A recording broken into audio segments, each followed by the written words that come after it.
आणि रंगशारदामध्ये हा शिवसेनेचा मेळावा सुरू आहे। अनेक कार्यकर्ते शिवसेनेमध्ये प्रवेश करतायत। उद्धव ठाकरे यांच्या उपस्थितीत त्यांना शिवबंधन बांधलं जात आहे। या मेळाव्यावरती आपलं लक्ष असेलच काय यापुढे घडामोडी घडणार आहेत। मात्र काही वेळापूर्वीच मंत्री गुलाबराव पाटील या ठिकाणी बोलत होते। ते काय म्हणाले या त्यांच्या भाषणामध्ये आपण जाणून घेऊया। ग्रामीण जनतेला आणि ग्रामीण प्रमुखांना ही विनंती केली की जिल्हा परिषद तिकीट देत असताना फक्त तुम्ही तुमच्या जवळचा आहे हे बघू नका।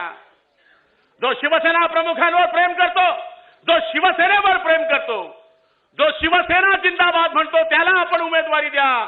जो तुमचा जिंदाबाद म्हणतो त्याला टाळण्याचा प्रयत्न करा। याचा कारण आजकाल काही ठिकाणी चहापेक्षा केटली गरम आहे आणि आज आमच्यासारख्या सर्वसाधारण माणसाला आपल्याकडनं हीच अपेक्षा आहे की काही ठिकाणी पैशांचा वापर मी निवडणुकीमध्ये सांगितला की नगरपालिकेच्या निवडणुकीमध्ये भयानक पैशाचा वापर झाला, पण आपण साहेब कुठल्याच निवडणुकीमध्ये आला नाहीत।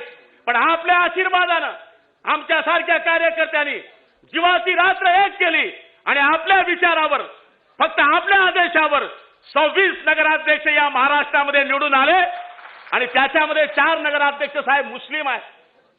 माझ्या नगरपालिकेचा नगराध्यक्ष सुद्धा साहेब मुस्लिम निवडून आला। जिथं 27,000 हिंदू आहे आणि 6,000 मुस्लिम आहे तो निवडून आला। त्यांनी एकच विचार केला की शिवसेनेचा विचार याच्याकरता पटला की बाळासाहेबांचं आणि आपलं म्हणणं एकच आहे की या देशावर जो प्रेम करेल तो हिंदू असू दे मुसलमान असू दे तो आमचा आहे। आणि जिल्हा परिषद आणि पंचायत समितीच्या निवडणुकीमध्ये साहेब आम्ही आपल्याला खात्री देतोय की आपण जरी या निवडणुकीमध्ये आला नाहीत तरी चालेल, पण आपण जिल्ह्याच्या ठिकाणी एक तरी जाहीर सभा घेणे अत्यावश्यक गरजेचं आहे। आम्ही तालुक्यावर आपल्याला बोलवणार नाही, आम्ही गल्ली बोळामध्ये आपल्याला बोलवणार नाही, पण आपण आल्यानंतर आमच्यामध्ये डबल ताकद येते। हत्तीचे बळ आमच्या अंगामध्ये येतं आणि मी जो उभा आहे साहेब, मी पंचायत समिती झेडपी मग आमदार झालो। पहिले 5वी, मग 7वी, मग 10वी आणि आता तुम्ही मला 12वी पास केलं साहेब। त्याच्यामुळे माझ्यासारख्या टपरीवाल्या माणसाला तुम्ही मंत्री केलं। आज मला बरं वाटतं साहेब। जो गुलाबराव टपरीवर बसायचा त्याच्या पुढे एक लाल दिव्याची गाडी, मागे एक लाल दिव्याची गाडी आणि मध्ये बसला गुलाबराव गडी। हे केलं साहेब, तुम्ही केलं साहेब। म्हणून हे असं रसायन आहे की या रसायनाने तुम्हा आम्हाला कुठे केलं हो, कुठे नेलं हो। पण आपल्यामधलेही काही लोक थोडंसं काही झाले की 4 मोबाईल सिस्टीमवर साहेब झोपले, साहेब घरात आहे। अरे तुम्ही नीट तर बोला, चांगलं तर वागा, नाही पाणी चहा देतायत तर कमीत कमी पाणी तर द्या। आल्यावर असं वाटतं जसं काही उधारी मागायला आलाय आपल्या घरी।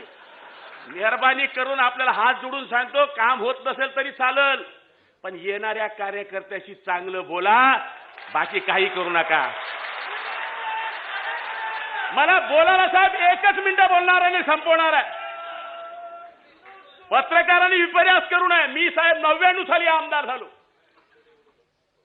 पहिला एक कार्यकर्ता होता पहिलवान, तो आला माझ्याकडे की म्हणले कोर्टाचा आता निकाल लागायचा आहे आणि भाऊ तुम्ही आमदार झाले, आता म्हणले तुम्ही जज साहेबाला फोन लावा आणि माझा निकाल बदलवून द्या। आता मी साहेब संकटात पडलो की साला आमदाराचं कुठे कोर्ट ऐकते का, आणि कोर्टाने जर ऐकलं असतं तर माझ्यावर 36 केसेस राहिल्या असत्या का। पण मी एक विचार केला की याचा कार्यक्रम जो आहे जर आपण नाकारला तर हा तर आपल्यापासून चालला जाईल। मग मी समय सूचकता साधली। बीपीएल मोबाईल त्यावेळेस लांब लांब मोठे मोठे आले होते, माझ्या कार्यालयात काही रेंज येईना। मी लावला फोन, जज साहेब म्हणला आमचा माणूस येतोय, निकाल बदलला पाहिजे। साहेब तुमच्या पाय चप्पत 3:30 वाजता पेढे घेऊन आला।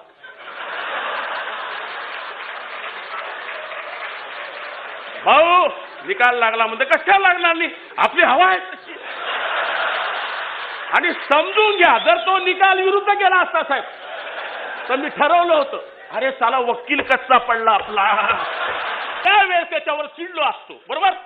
त्याला म्हणलं असतं की माझ्या अखत्यारीतली ही बाब नाहीये, चल उठ इथून, तर तो त्याचा निकाल त्याच्या बाजूने गेलाच होता, तो कायमस्वरूपी आपल्यापासून गेला। म्हणून जरा सांभाळून बोला ना। होत नाही, कायद्यात बसत नाही। झकमाराला म्हणजे आमदार बनलाय तू, कशाला बनलाय खासदार बनलाय, कशाला तू जिल्हा प्रमुख बनलाय, कमीत कमी ऐक, कमीत कमी ऐक।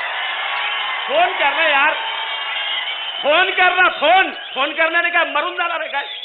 फोन कर।